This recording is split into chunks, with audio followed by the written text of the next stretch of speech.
Hey folks, so I want to start this video by apologizing that we are doing yet another look at a kit and another unboxing without finishing the project we have in the works, which is right here.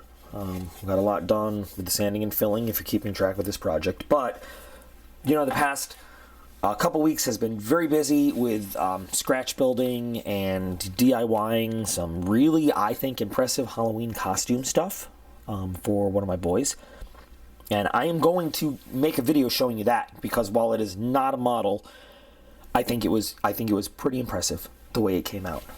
If anybody is familiar with I guess he's a DJ who's on YouTube a lot, Marshmallow, that's who my son wanted to be, and we made him a complete scratch built from the ground up little mobile DJ booth thing he could carry. Right, also held his candy and all sorts of stuff. And it took a lot of building, but I'm really proud of it. It came out great.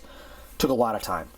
So I didn't get as far working on other stuff as I wanted, but I really want to get a video up and keep the channel momentum going. So in the spirit of what we're looking at here, I should probably be doing the Tester's F-19A, but I don't have it here right now, the kit. So we're going to look at another what the world thought stealth looked like. And this is, I think, maybe the craziest looking one of all. This was Monogram's entry, and sorry if you hear him getting a little bit of a cold. This was Monogram's entry into the mythical world in the mid to late 80s of, you know, we heard about this thing called a stealth fighter. What is it? What is it going to look like? To this point, there had been a lot of conjecture. What is stealth? You know, what does stealth mean for an aircraft? And it's just weird, some of the shapes they came up with, because of course, obviously, this looks absolutely nothing like what the actual F-117 ended up looking like. It does look like some of the more modern concept stuff, you know, and UAV type things that have come out since then, but this is what Monogram thought maybe a stealth fighter was going to look like. Why were the stealth fighters by both Testers and Monogram thought to be the F-19? Well, that was a government scam. The government intentionally leaked information. Number one, that it was a fighter. Now, if you know anything about your aircraft, the F-117 was not a fighter traditionally as you would think of a fighter. It was as much of a fighter as the F-111 was, which was just a bomber. The F-111 got its F designation because it originally started as a joint program between the Air Force and the Navy. The Navy needed a fighter. The Navy ended up canceling their part and it went on to design the F-14, but it already had that F designation. The F was kind of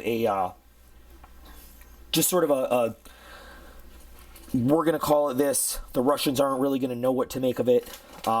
It was espionage. It was spycraft. It was, if we don't call it an attack plane or a bomber, an A or a B, they'll think it's an actual fighter. So really, I mean, the idea was to make everybody think it was what the F-22 is today, an actual fighter. But we all know now it's not. It was even you know, when it came to weapons load, the F-117 carried a grand total of 2 whole bombs. You know, compare that to what our low observable aircraft today can carry, which a lot more. But anyway, okay.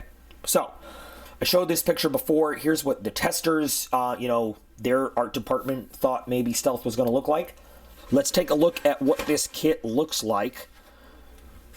What someone in the 80s thought they were going to be building when they built a stealth airplane. Now, it is a typical 80s Monogram kit. So raised panel lines, soft detail. The panel lines are nice, though. They're not like huge, raised, giant, bumpy. Like, compare this to like a Revell, what am I thinking? F-105 or something like that, with like those very huge panel lines. They're very finely done, which means sanding and filling, it's very easy to lose these panel lines if you're interested in keeping them. Now, you can very easily get rid of these and rescribe them. Well, not very easily, but it can be done. On a plane like this, which is, you know, depending on how you do it, here's a picture of one that I did previously. And I got that color scheme from reading the book Red Storm Rising, which was a you know, late 80s look at stealth before we really knew what the F-117 looked like. You know, with a black and green base, there's not a lot to do. I would probably now prime everything and then pre-shade all the panel lines, and then I wouldn't even worry about, you know, doing anything with them. So you've got your upper and your lower fuselage pieces. These, just like a lot of the other weird wing shapes of the day, are notorious for being uneven with the bend and angle of the wings. So it does take some working with it to make sure that both the canards are at the same angle and the wings when they're all done. But it does have a really cool shape. I mean, you imagine this just going fast, you know, when you look at it. So those are your two main pieces there. Very small bays for the main landing gears. Your nose gear has like nothing at all. Now this one needs nose weight. It's one of those kits where if you don't weight the nose, you've got a little transparent stick to hold it up by the tail. I hate doing that, so I will always put weight in the nose when I know it needs that. While we're at it, we'll look at the clear parts. So they are tinted. These are going to need a little buffing to get rid of some scratches and everything. But nice look on the, this is the rear, this is the front. Very distinguishable when it comes to masking rails and everything. Yeah. Now this is something that I'm going to highlight whenever we build a stealth model like this, and you know, you see it on the MiG-37 and some other stuff. One of the things that's going to kill your stealth is going to be a canopy rail like this.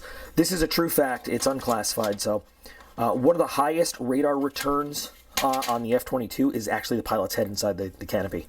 But you start putting in canopy rails like that, and you are sending back huge radar returns. I mean, huge. That is why both the F-22 and the F-35 have single-piece canopies with no rails in the actual bubble itself. But I mean, that's just to reference this for a minute. This, terrible, as he's coming, huge radar return right there. There are not a lot of parts in this kit. The cockpit detail on this one is a bit better than we saw on the Tester's MiG-37. When it comes to dry brushing and everything, there's more to work with. The seat is built in to the cockpit tub, which, you know, not great. I'm not a huge fan of, but you could see there's texturing on the cushions. There's stuff to work with. Interesting main landing gear doors, one piece. So this fits right there and has both of your gear doors on it. Here's part of your engine exhaust. Now this actually is kind of cool because this design is realistic in terms of what we saw a little bit with the, not the actual texturing, but you know, when you have a low observable aircraft, you usually have something that absorbs heat. So you have ceramic kind of tiling and stuff on the F-23 prototype. Some similar stuff with some other aircraft. So this gives you some opportunity to kind of replicate that, which is nice. But you know, as you can see, most of your pieces come on one big sprue, and then you have the fuselage. Now this being secondhand again, some pieces were already off when I got it. Oh no, that's the bulkhead and the nose door. So interesting look there. Where is the instrument panel? Let's see if we can find it and take a look at what kind of detail. Again, there it is. This tiny little thing. But you know, you're not really even going to see it when it's in there. But you see we've got one CRT display. Nothing really visible. You can see a good deal of this detail when it's finished, but not much of the actual instrument panel. Interesting that you have the option of doing the wings in 3 variants. So you can have a, I guess, you know, folded up storage. You can make this a Navy bird if you want, or Marine, you know, whatever.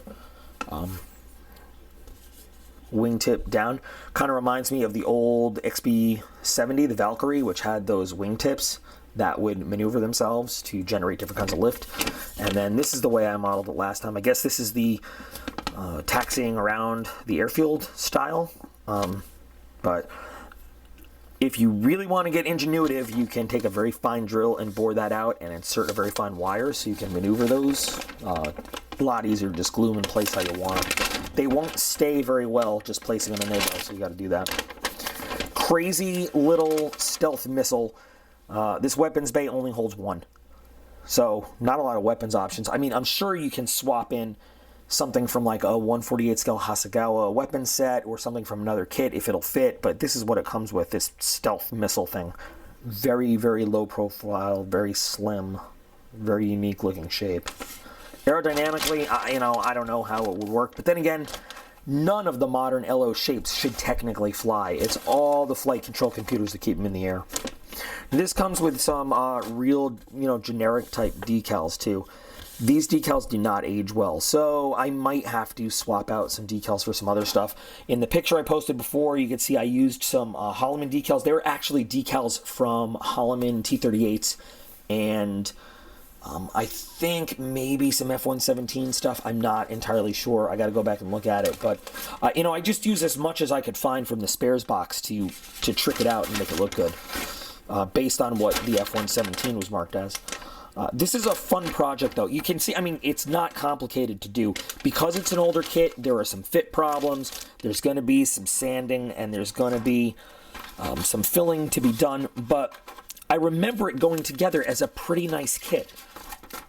They even went so far as to include, and you won't see this on the other stealth kits of the 80s, you got a refueling door based on the F-16s modeled in there, which is cool.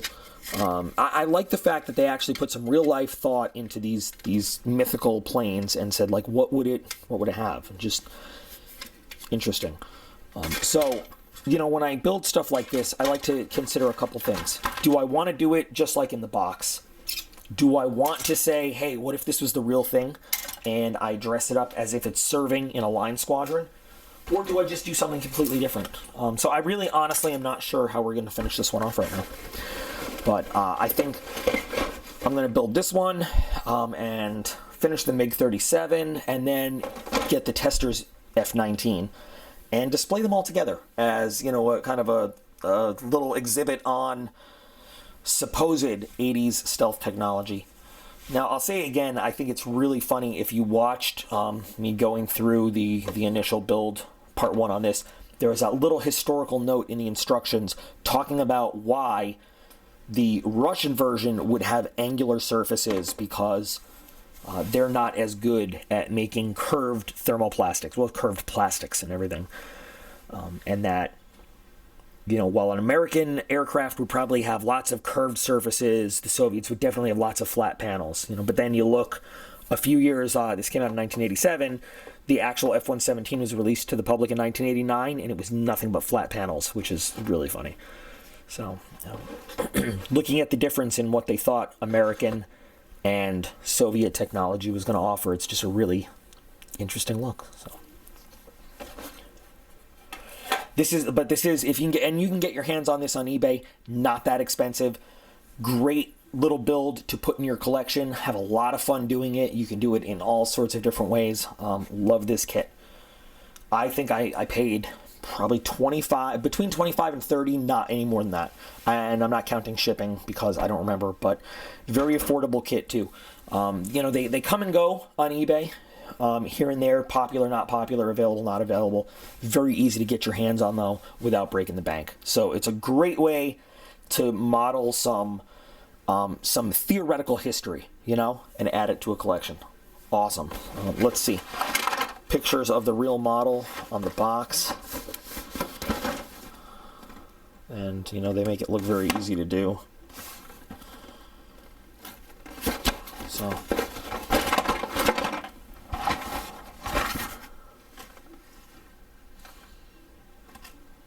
Yeah, this will be fun for us to do. But we've got other projects we got to get through first. Like I said, I want to get a video up there. I want it to stay active. Want to make sure that there's some cool stuff for you guys to watch. I've got some lost projects, some really cool things that I have found in boxes, partially built ones that I'm thinking when I'm ready to do giveaways on this channel, finishing those projects up with ideas from you guys and then taking the best idea, finishing that plane up and giving it away. I think that'll be really fun to do. I love the vintage kits. I love them. And I know that a lot of you guys out there are liking them too. So I promise though that by the end of the week, or beginning of next week, we will have another actual build video up there showing a lot more progress with this guy right here. So stay tuned. I really appreciate you guys helping me build this channel up. Tell your friends, like, subscribe, all that fun stuff. Give me ideas of what you'd like to see me work on and everything, and hopefully we'll have a good old time with this channel as much as on my other one. So I really appreciate you guys watching, and we'll be back real soon with more stuff.